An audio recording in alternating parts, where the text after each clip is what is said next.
are listening to The Common Sense Practical Prepper, sponsored by Duct Tape, the real duct tape. It fixes everything, except bad decisions. Good evening, Mr. and Mrs. America. From border to border, coast to coast, and all ships at sea, here is your host, Keith. Hey, all, this is the Common Sense Practical Prepper podcast for April the 28th, 2026. And folks, as you know, I do not normally talk about politics at all on this channel, but I want to get something straight with you today.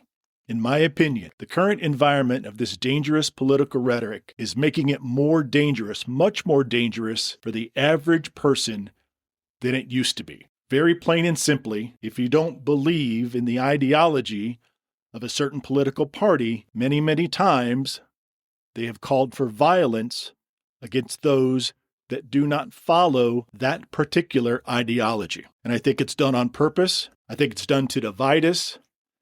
And I think it's so prevalent that it's leading to a slow societal decay. And here's some examples. Just today, I read another story where somebody was shot and seriously injured at a fast food restaurant over a dispute over a soft drink. That's right. Someone was shot because there was an argument over their drink. This and hundreds of other examples show you how little human life means to some people. We've all seen the videos of large groups running through malls, stores, towns, ransacking, looting, destroying property with nearly zero consequences. So here's the question every prepper needs to ask themselves. If people are willing to do this during normal times when everything's functioning, when the power's on, when the water's still flowing, when there's plenty of food in the grocery store, what's going to stop them from doing the same or worse the moment the poop hits the fan? This is why I believe societal decay has become a very real reason to prepare. Most preppers talk about bugging in for hurricanes, winter storms, power outages, but we also need to talk about bugging in during civil unrest, a subject that I never thought I would ever have to address in my own life and then relay that to my audience. Imagine you live in a city or a densely populated town or a densely populated section of the suburbs. And there's roving gangs that are out there just running through the streets, causing chaos, breaking windows, setting off fireworks, starting fires, running up to people, assaulting them for absolutely no reason. The police are overwhelmed. They cannot respond to every call. Let's say you're not able to safely leave your home for 24, 48, or even 72 hours.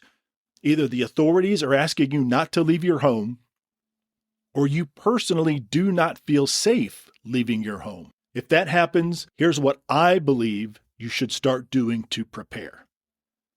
Start by hardening your home. Get stronger deadbolt locks, reinforced door frames, install security film on your windows. Add motion detector lights outside. Maybe consider installing security cameras so you can monitor what's going on outside without having to go outside.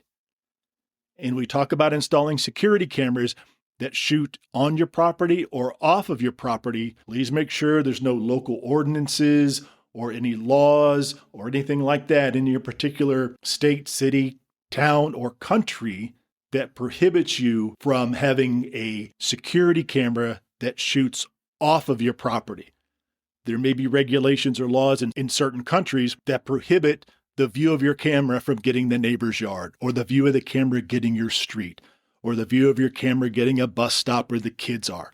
I'm sure somewhere there's some sort of ordinance or regulation that prohibits something like that. When it comes to self-defense, some of you might be thinking, well, I'll just go out and buy 10 more guns. Well, hang on. Whatever you choose for self-defense, whether it's a firearm or something else, a taser, pepper spray, make sure you check your local laws and ordinances first. Keep a well-stocked get-home bag in your vehicle at all times with emergency food, water, and all the other supplies. I've talked about get-home bags many, many times. It could even be a go bag. Anything that's going to help you get home, anything that you might need when you're not able to get to your home directly after work, you're coming in from out of town, you're going to have to live out of your car, or you're going to have to park your car a certain distance from your home, and you're going to have to walk home because of certain circumstances. For power, we're not talking about large solar generators here. We're talking about a small solar generator with a small portable solar panel. Talking about something that will run a few lights, charge your phones. This is something that you're going to need for a relatively short period of time in the event the power is out. You should also have a plan for staying quiet and staying dark. Light discipline becomes very important in these type of situations. The last thing you want to do is advertise that your house has supplies, it has power, while everyone else is without the power. If people are coming by your house, people are looking for homes that have power, that have lights, they see shadows, they know if you have power, you are probably a little more prepared than the homes on the block that are completely dark. So in a situation like this, your house needs to be as dark as everybody else's house. I've talked about 72-hour kits. 80% of the homes out there do not have 72-hour kits. Instead of a 72-hour kit, let's go for a 1-week kit. Let's go for a 10-day kit. What's 10 days? That's 240 hours. So a 240-hour kit is what we're going for now. And remember, the water that you need, if you can swing it, is 2 gallons per person per day. One more important thing that is often overlooked, and why most prepared people will not, I don't want to use the word survive, but will not be able to thrive past 72 hours. And that is mental preparedness. You can have all the cool gadgets, you can have all the firearms, you can have all the security cameras, but unless you have it in your head, unless you have the mindset that when the lights go out and things get really crappy, unless you have the mindset that you are going to survive and you are going to thrive and you are going to make it through whatever, it's almost a complete waste of time. The solar generator, the water, the rice and beans, and the firearm sitting there on the table is not going to do you any good if you are not mentally prepared. Here's a quick example.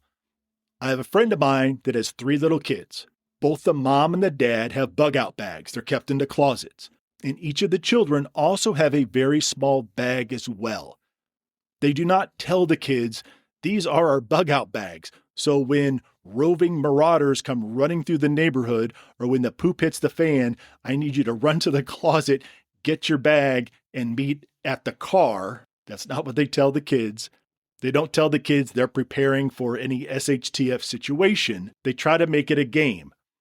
They have their little bag, and it has a few things in it. It certainly does not weigh as much as the bags that the parents have, but it has a few important things, maybe a bottle of water, some snacks, a blanket, their favorite toy, or one of their favorite toys. But when the need arrives, everybody gets their bags. The kids feel a part, and they feel that they're contributing instead of just blindly following the parents. It's a very smart way to prepare the entire family without scaring the kids.